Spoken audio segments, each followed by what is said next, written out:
India के शहर आगरा में मुगल एम्पायर के आर्किटेक्ट्स का एक ऐसा शाखकार मौजूद है जिसको आज पूरी दुनिया ताजमहल के नाम से पहचानती है।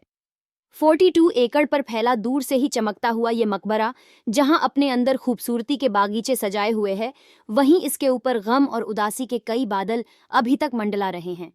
नाजरीन, लगभग 400 साल पहले बनाई जाने वाली ये खूबसूरत बिल्डिंग, जहां अपने दौर की सबसे बड़ी और सबसे शानदार बिल्डिंग हुआ करती थी, वहीं आज इसको दुनिया का 7वां अजूबा भी माना जाता है।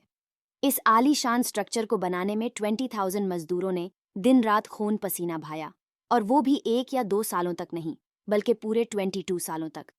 अगर आज के दौर में इसकी कीमत का अंदाजा लगाया जाए तो संगमरमर का ये अनमोल मकबरा हैरतअंगेज तौर पे $1 बिलियन यानी 7,500,000 करोड़ रुपयों से भी ज्यादा महंगा है, क्योंकि इस बिल्डिंग में मुगल आर्किटेक्ट्स ने अपने हुनर की कई ऐसी निशानियां छोड़ी थीं जिनकी दुनिया के टॉप इंजीनियर्स भी आज तक तारीफ करते हैं। इस बिल्डिंग को ऐसे डिजाइन किया गया कि जब मैं गेट के पीछे से इसको देखा जाता है तो ये काफी बड़ी लगती है, लेकिन जैसे ही मैं गेट की तरफ बढ़ा जाता है तो ऑटोमेटिकली इसका साइज छोटा होता जाता है। दिमाग को चकरा देने वाली ये कोई पहली ट्रिक नहीं थी जो मुगल आर्किटेक्ट्स ने इस्तेमाल की हो। इसके गिर्द चारों मीनारों को बिल्कुल सीधा खड़ा नहीं किया गया, बल्कि ये मीनार बाहर की तरफ थोड़ा झुके हुए हैं, क्योंकि अगर इनको सीधा खड़ा किया जाता तो दूर से देखने पर ये अंदर की तरफ झुके हुए लगते, जैसा कि इन मस्जिदों में आप देख सकते हैं।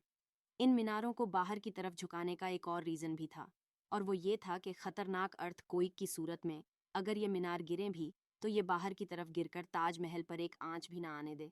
लेकिन आखिर माजरा क्या था कि इसको बनाने वाले किसी सूरत में इस पर एक खराश भी बर्दाश्त नहीं कर सकते थे।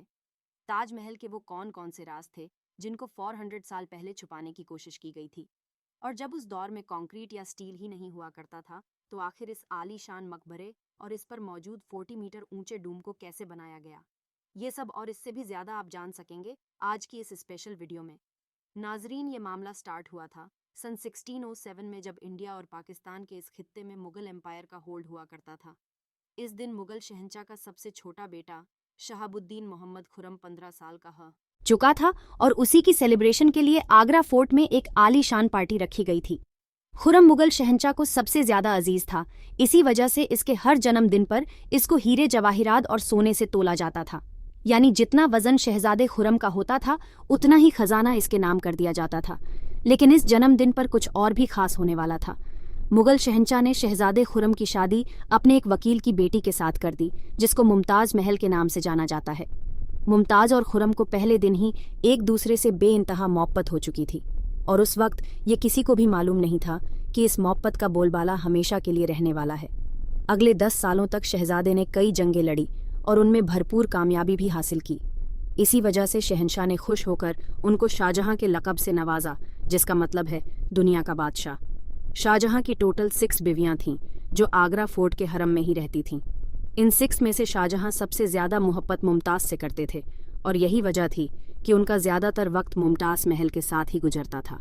वक्त तेजी से गुजरता जा रहा था और 4 सालों के बाद यानी 1621 में मोगल शहंशाह अचानक चल बसे शाहजहां, जो पहले ही मोगल एम्पायर में खासा फेमस हो चुका था और जो शहंशाह का चहीता बेटा भी था। 1628 में यानी बाप की मौत के 7 सालों बाद उसने शहंशाह की गति संभाल ली। पूरी मुगलिया सल्तनत अपने नए शहंशाह से बेहद खुश नजर आती थी। ये वो पीरियड था जब मुगल एम्पायर अपने पूरे उरूज पर थी, यानी पूरे इंडिया पाकिस्तान के साथ साथ अफगानिस्तान के भी कई हिस्सों में मुगलिया सल्तनत का राज हुआ करता था। सारे फैसले शाह जहां खुद करता था, जबकि मुमताज महल पीछे रहकर शाहजहां को मशवरे दिया करती थी। लेकिन किसी को भी इस बात का इल्म नहीं था कि ये खुशियां अंकरीब मातम में बदलने वाली हैं।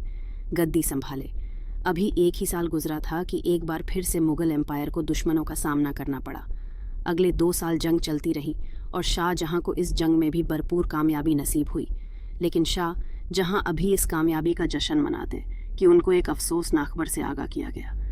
मुमताज महल, जो कि शाहजहां के 14वें बच्चे को जन्म दे रही थीं, उसकी हालत बिगड़ गई और 17 जून सन 1631 को वो ना चाहते हुए भी इस दुनिया से चल बसी।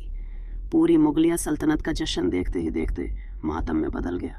ये खबर जो शाहजहां पर आग बनकर गिरी थी, उसने तो जैसे इनकी दुनिया ही खत्म कर डली। शाह जहां की सबसे पहली मुहब्बत और उनकी सबसे अजीज बीवी मुमताज महल इस दुनिया से रुखसत हो चुकी थी। कहा जाता है कि इस गम की परछाई ने शाहजहां को काले अंधेरों में धकेल दिया था, अगले 8 दिनों तक उन्होंने कुछ नहीं खाया और अगले 2 सालों तक ना कोई मौसीकी सुनी और ना ही परफ्यूम लगाया। मुमताज महल ने मरने से पहले एक आखिरी ख्वाहिश की थी। वो चाहती थी कि उनकी कब्र दुनिया के सबसे खूबसूरत मकबरे में बनाई जाए। इस टास्क को और मुमताज महल की आखिरी ख्वाहिश को पूरा करने के लिए शाहजहां ने अपनी सारी दौलत और पूरी जिंदगी वक्फ करने का इरादा कर लिया। मुमताज के गुजरने के 6 माह बाद यानी 1632 में ही ताज महल की कंस्ट्रक्शन का काम शुरू कर दिया गया। करीब 20,000 से भी ज़्यादा मजदूर, पत्थर तराश और कारीगरों को पूरी सल्तनत से इकट्ठा किया गया।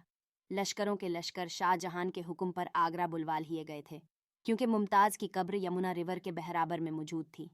इसी वजह से इस जगह पर दुनिया की सबसे खूबसूरत बिल्डिंग बनाना काफ़ी मुश्किल टास्क था। रिवर के किनारे ज़मीन काफ़ी सॉफ्ट होती है और अगर यहाँ खुदाई का काम किया गया तो पानी का बहाव ताजमहल की फाउंडेशन को भी नुकसान पहुंचा सकता था। इस मसले से निपटने के लिए मुगल इंजीनियर्स ने यहाँ सबसे पहले ज़मीन के अंदर कई कुएं खुदवाना शुरू किए। मजदूर ये कुएं तब तक खुदते रहते जब तक खुश्क ज़मीन नज़र न आ जाती थी। इन कुएं को पत्थरों और गारे से भरा गया और फिर उसके ऊपर पत्थरों के बड़े बड़े कॉलम्स खड़े किए गए। इस सारे काम को अंजाम देने के लिए मजदूरों के साथ साथ हाथियों की एक बहुत बड़ी फौज को भी इस्तेमाल किया गया। मुगल इंजीनियर्स की ये ट्रिक काम कर चुकी थी और अब एक ऐसी मजबूत फाउंडेशन तैयार थी जो नरम ज़मीन पर भी फौलाद बनकर खड़ी थी। फाउंडेशन के बाद अब बारी थी एक ऐसे बिल्डिंग डिज़ाइन की जो आज से पहले किसी ने भी ना देखा हो। एक ऐसा डिज़ाइन जो पिछले सारे रिकॉर्ड दौड़ डाले ताजमहल के डिज़ाइन का आइडिया शाहजहां ने अपने बाप दादा के मकबरों से लिया था। बाप के मकबरे से मीनारों का आइडिया लिया गया, दादा के मकबरे से बिल्डिंग कोर का आइडिया लिया और अपने अंकल के मकबरे से डूम का आइडिया लिया था। और जब इन सबको कंबाइन किया गया तो एक शानदार और आलीशान डिज़ाइन उभर कर सामने आया। बिल्डिंग के स्ट्रक्चर को बनाने के लिए लाखों नहीं करोड़ों ईंटें मौके पर ही बर्क की गई। ये सब इतना आसान नहीं था और इसमें लातादाद पैसे भी भाई जा रहे थे। हर गुजरते दिन शाही खजाना तेजी से खाली होता जा रहा था, लेकिन शाहजहां को किसी चीज की परवाह नहीं थी। बस उनको ये काम हर कीमत पर कंप्लीट करना था। कहा जाता है कि ताजमहल की कंस्ट्रक्शन में इतने ज्यादा लोग लगाए गए थे कि इनकी वजह से आसपास के इलाकों में खाना पीना खत्म हो गया था। 20,000 मजदूरों और कारीगरों की डिमांड पूरी करने के लिए शाहजहां ने आसपास के तमाम इलाकों से अनाज आगरा मंगा लिया था। कई सालों की मेहनत के बाद बिल्डिंग का स्ट्रक्चर कंप्लीट हो चुका था और अब बारी थी इसको संगमरमर से सजाने की। ये संगमरमर आगरा से 400 किलोमीटर दूर राजस्थान से मंगाया जाना था, क्योंकि यहाँ का मकराना मार्बल आज तक दुनिया का फाइनेस्ट मार्बल माना जाता है। शाहजहां ने ताजमहल के लिए पूरा मकराना मार्बल रिजर्व कर लिया था, यानी जब तक ताजमहल की डिमांड पूरी नहीं हो पाएगी तब तक किसी को भी ये मार्बल खरीदने की इजाज़त नहीं थी। एक हाथार हाथियों की मदद से हाथारों टन वजनी मार्बल राजस्थान से आगरा मंगाया गया। ताजमहल का ये खूबसूरत डोम इतना बड़ा है कि इसका अंदाज़ा सिर्फ आंखों से देखकर ही लगाया जा सकता है। आजकल इस तरह के डोम बड़ी आसानी से स्टील स्ट्रक्चर पर बनाए जा सकते हैं, लेकिन 400 साल पहले 40 मीटर ऊंचे डोम को बनाने में उनके पास सिर्फ पत्थरों का ही सहारा था।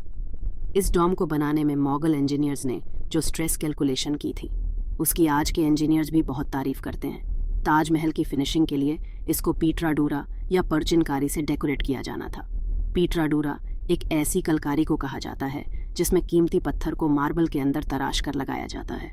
मार्बल को बड़ी मेहनत और बारीकी से कीमती पत्थर की शेप के हिसाब से तराशा जाता है और फिर उसमें पत्थर को गलू के जरिए चिपकाया जाता है। ताजमहल पर इस्तेमाल होने वाली गलू कोई आम गलू नहीं थी। काफ़ी रिसर्च और लेबॉर्ट्री टेस्ट के बाद मालूम पड़ा कि ये गलू शीरा, लेमन जूस और संगमरमर पाउडर को मिलाकर बनाई जाती थी। वही सेम गलू आज भी ताजमहल की रेनोवेशन के लिए इस्तेमाल की जाती है। ताजमहल की खास बातों में एक बात ये भी है कि ये दिन में 4 मरतबा अपने रंग बदलता है।